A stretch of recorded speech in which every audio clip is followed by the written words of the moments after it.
What is going on, guys? Today we're going to be working on replacing the starter in this D3 S8. I'm going to try to do a little bit of a DIY video on it. This will be basically the same across any of the C7s, D3, so like the S6, the RS7, the S8, any of the 4OTs, basically the same other than a few differences in removing the core support. Alright, so the first thing we're going to be doing is pulling the serpentine belt, pulling the alternator out, tensioner, and also these lines. This car is modified quite a bit, so it has some aftermarket AC lines and cooling lines, so normally you wouldn't have all this stuff in the way, but we're just going to kind of work around it. Anyway, so we're going to be removing the starter and putting this one in. So we're going to see how it goes. I've done, I believe, one or two of them before. They're not that difficult once you get the front end off. Basically pull a lot of parts off, and it's not that hard. So let's get into it. Also, our giveaway ends November 30th, so if you haven't yet, make sure you go grab some merch. I got the hoodie on right now. I really love them. Really soft, really warm. So make sure you go head over to the website, get entered in that. Every $5 you spend gets you an entry. We have a little over 3 weeks left, so don't miss out.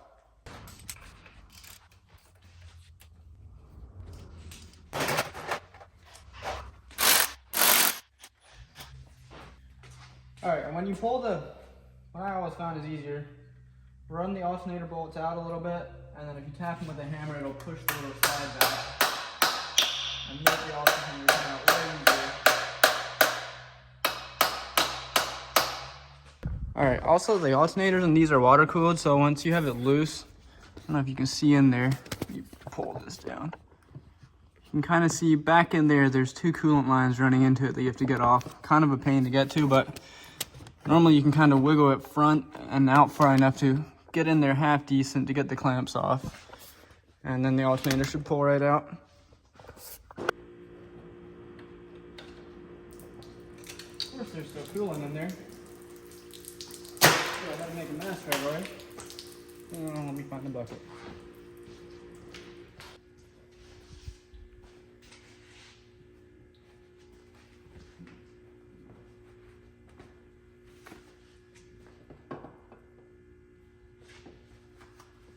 Alright, so you can see right back in there, right above there. Let's try to roll it. No, you can't really see it.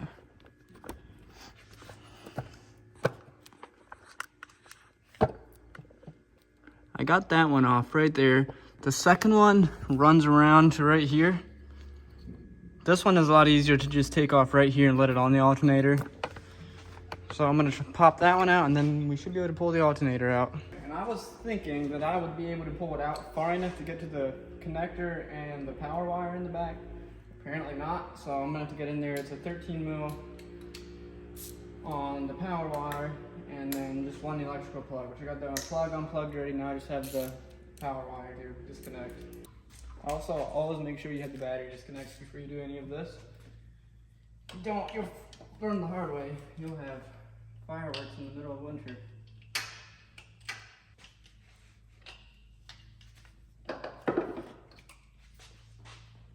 More coolant. Alright, so there you can see the two coolant lines. The one goes into the back here. That one you have to pull off before you can pull it out at all.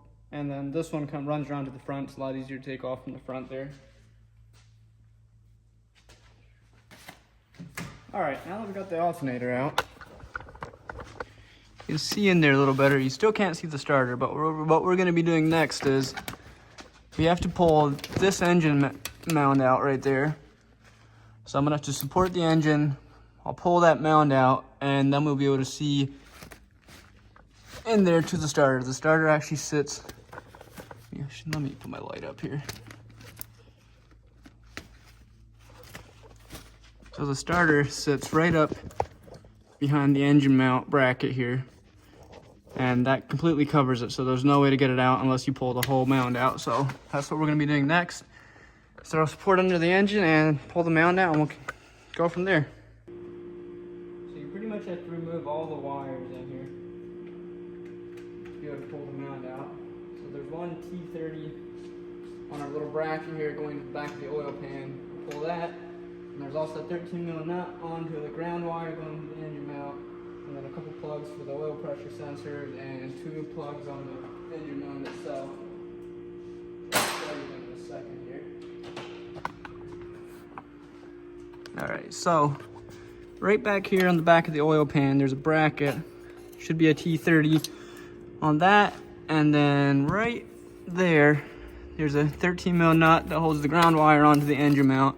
Then we also have the 2 oil pressure sensor plugs right here and 2 engine mount plugs right there.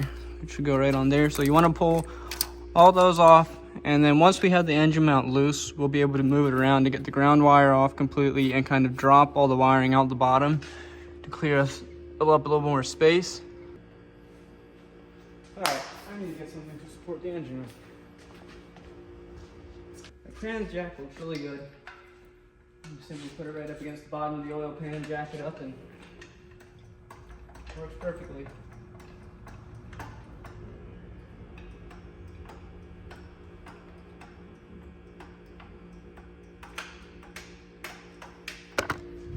Alright, and then down right there on the bottom, you can see I have the one loose already. Right down there, there's 2 10mm triple square bolts to hold the bottom of the engine mount, and then around here in the wheel well, I'll have to pull the fender liner front. But right behind the fender liner here, there's 2, I believe, 16mm bolts that run through into the mount. And then I might pull, I'm not sure yet, I'll have to see how easy it comes out. There's also a big one right in through here that actually goes into the bracket right here. Might have to pull that one out yet, we'll see. All right, coming over here to the fender liner. I'm gonna take this 10mm nut off. I'm hoping I can just pull it front far enough and not actually have to pull the whole fender liner out.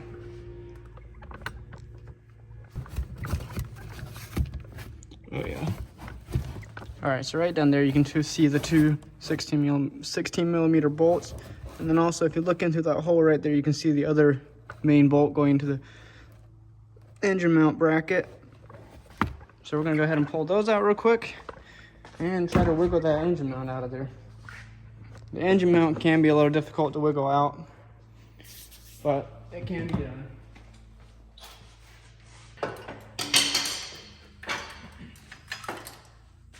Alright.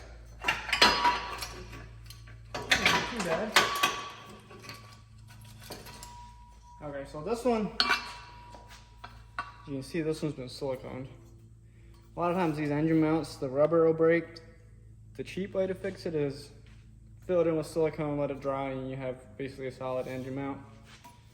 Or replace them with the upgraded good ones, which is a better option. But anyway, so this thing, the big bolt runs through the center here into the engine mount bracket, going into the block. And then this sits right around here, has the 2 bolts coming through here, and then it bolts through these holes in the bottom here into the subframe. So pretty simple, not that bad to get out if you're able to lift. And also being able to lift the side of the engine, it gives you a lot more clearance. Alright, now we can see a little more in there. So behind this wiring, this bracket right here is going to have to come off, which is held on with 4 bolts. There's 1 in the top corner there, 2 at the bottom, and 1 all the way in the back there. I believe they are 12mm triple squares. So I'm going to try to get those out and pull that out, and then we'll be able to see the starter finally.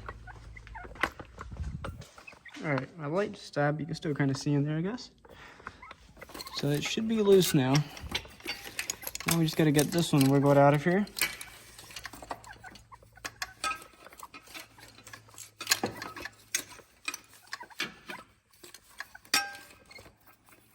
Now I think there's a little clip on the back side that holds one of the wires.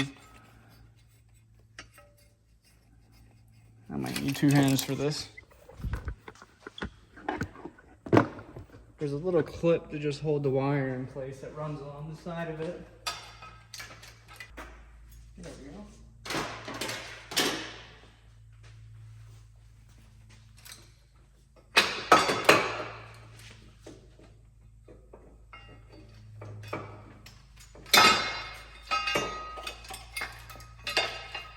so there you can see kind of how it works. Basically, bolt in each corner. The main bolt runs into here then. Yeah, pull the 4 bolts out. There's that one clip right onto this flange right here, just to hold the wire in place. And then it pretty much slides right out. All right, let's see if my light is charged enough to show you the starter real quick. All right, so if you look back there,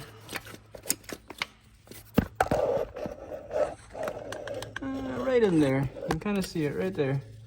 So there's a bolt right down there on the bottom, and then there's a bolt in from the back through the transmission bell housing. And then you obviously have your power wire onto the starter and your little wiring connector. So I'll probably just set the camera up. It's kind of hard to get in there with both hands and try to hold the camera, but I'll get it pulled out and I'll show you what it looks like. All right, I got that bolt out, and now the starter. Let me put my light in here again so you can actually see. That might have made it worse.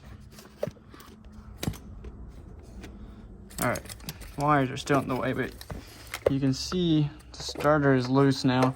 So there's a 13mm nut. Let me see if I can get my camera back in there. There, you can see it right between there, that 13mm nut right there for the main wire going into the starter. I got that, and then one electrical plug. And we should be able to pull the starter right out of there.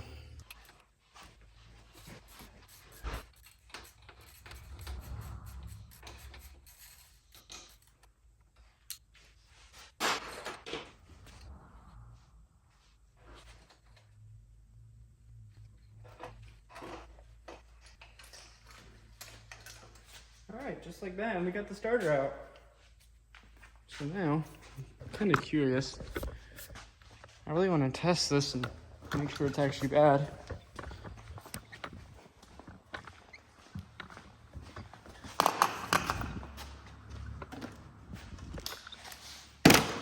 So you might not want to try this at home, but we're going to give it a shot, see how it works.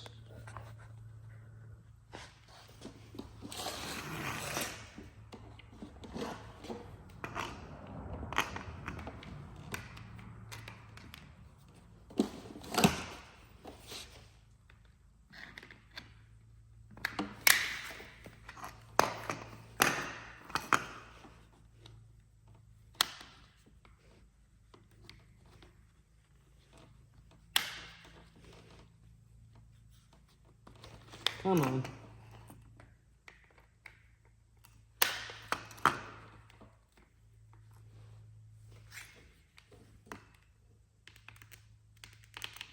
Yeah, there is nothing.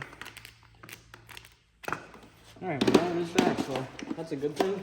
It sucked to pull it out, but it's still good. Alright, we're gonna go ahead and make sure we mark this one right away so we don't accidentally go and put the wrong one back in or something.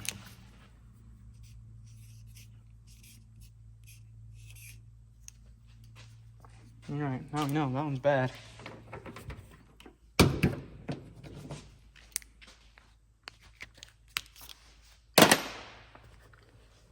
So yeah, not too bad to get out. You can kind of see better in there now. Starter sits right in the back there. So not too bad. Once you have the front end off, it's fairly simple.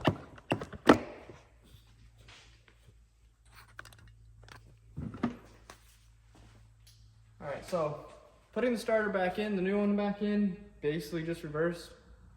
Start putting the starter in, put the mount in, put the alternator back in. So I'll probably just time lapse that. It's basically exactly what we did taking it out. You just reverse it, put everything back together. Not too bad as long as you're not afraid of tearing parts off. Pretty simple.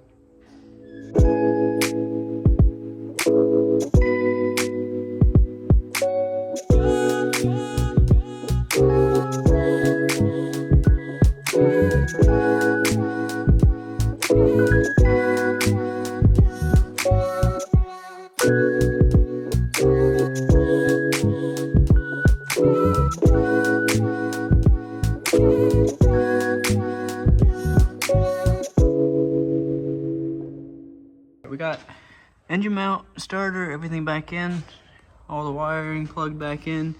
All we got left to do now is throw the alternator back in and call it good. Alright, we got the alternator and everything back in. All we got to do now is the serpentine belt on.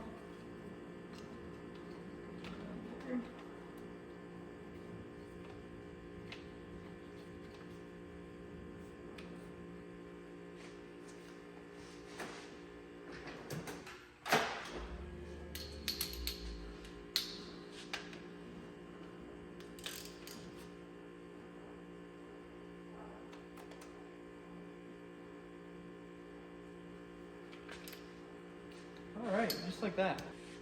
Alright, well, hope you enjoyed the video. That's going to be it for this one. We're going to be having another video dropping on the giveaway car in the next couple of days, so make sure you keep an eye out for that one, and we'll see you on the next one.